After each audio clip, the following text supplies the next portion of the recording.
Lena always packed 2 lunches every morning. One was for her daughter, Ava, wrapped neatly in colorful paper with a sweet note tucked inside. The other, a smaller sandwich wrapped in foil, was technically hers, but more often than not, she'd give it away. Every dollar in Lena's world had a destination: rent, light bill, Ava's school supplies, bus fare, milk, medication for Ava's asthma, and maybe, an apple or two. She had become an expert at pretending she wasn't hungry.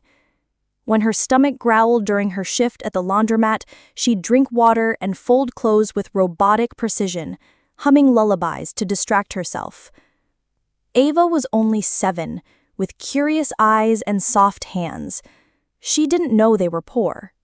Lena made sure of it. She made every meal look like magic, every thrifted jacket feel brand new, and every dark day seem like a passing cloud. At school, Ava always had the best-looking lunch among the kids in her class: a sandwich, a juice box, some fruit, and a tiny note that read something like, "You are stronger than you think," or "Mommy is proud of you." The other kids would trade their snacks just to get a peek at her note. They thought it was cool. Ava thought it was normal.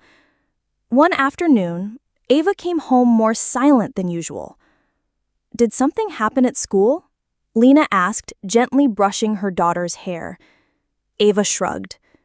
"Why don't you ever get new shoes, Mommy?" Lena looked down. Her sneakers were frayed at the edges, soles barely hanging on.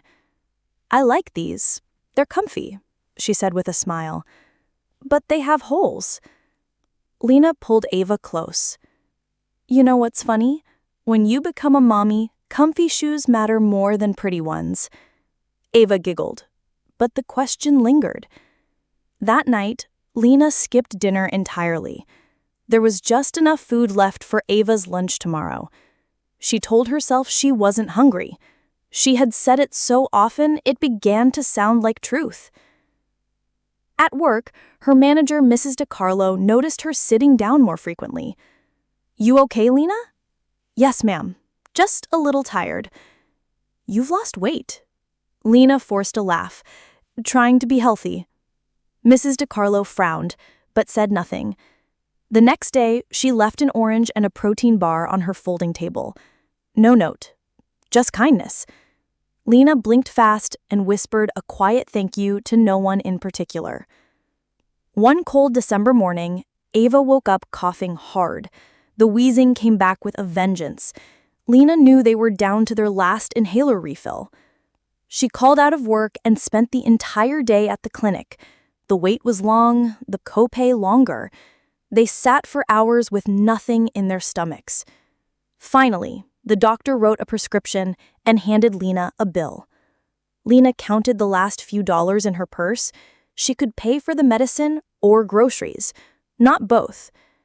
Ava clung to her, eyes glassy and breath short. There was no choice. Medicine won.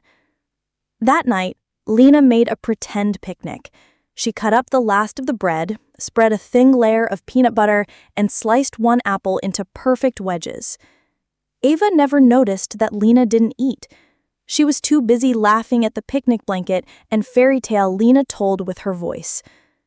Later, while Ava slept, Lena sat at the kitchen table, staring at an envelope marked "Final Notice." Rent was due in 4 days. She had $50 to her name. Still, the next morning, she packed Ava's lunch like always. This time, she tucked in her last piece of chocolate with a note that read, "No matter what, Mommy believes in you." At school, Ava opened her lunchbox with excitement, but something felt different. Her teacher, Miss Calloway, noticed her pause. "Everything okay, Ava?" Ava smiled. "Mommy gave me chocolate today. She only does that when she's worried." Miss Calloway's heart sunk. She'd seen signs. Lena's tired eyes during drop-offs, Ava's clothes slightly too small, the look of a parent stretching every dollar and every prayer. Without a word, Miss Calloway sent an email to the principal. 2 days later, Lena received a call from the school. Her heart raced. Did Ava do something wrong? When she arrived, she was greeted by the principal and Miss Calloway. Panic rose. "We wanted to speak with you, Lena, but please don't worry. It's good news," said the principal with a warm smile. Miss Calloway handed Lena a folder. "We nominated Ava for a community scholarship. It comes with meals, supplies, and even some financial support for families in need." Lena's hands trembled.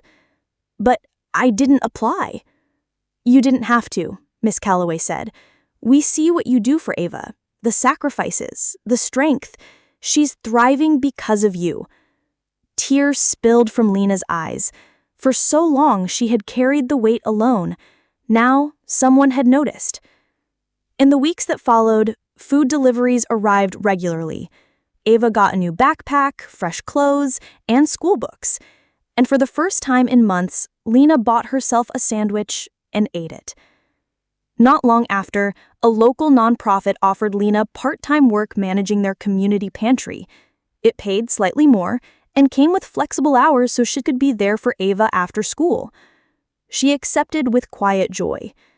Months later, as spring bloomed, Ava came home beaming. "Mommy, we had to write about our heroes in class today. I picked you." Lena knelt down, eyes full. "What did you write?" Ava handed her a crayon-colored paper. It read, "My mommy is my hero because she always makes sure I eat lunch. She tells me I'm strong. She smiles even when she's tired. One day, I want to be just like her." Lena held the paper to her chest. Not all heroes wear capes. Some skip lunch quietly, tuck notes into sandwiches, and smile through hunger, just to keep a little heart full.